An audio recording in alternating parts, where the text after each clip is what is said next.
So hello friends, welcome back to my YouTube channel Hello Helper. And friend, today I'm going to share with you how you can make your Google Chrome as a default browser in Windows 11.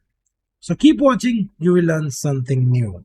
And friend, if you are coming first time on this channel, don't forget to subscribe our YouTube channel because we are uploading this type of tutorials every day. So friend, here first thing first, we are going to click on this Google Chrome browser and then click on this three dot icon which is available on right hand top. Then click on settings. So friend, here you will see the left hand side option. Okay.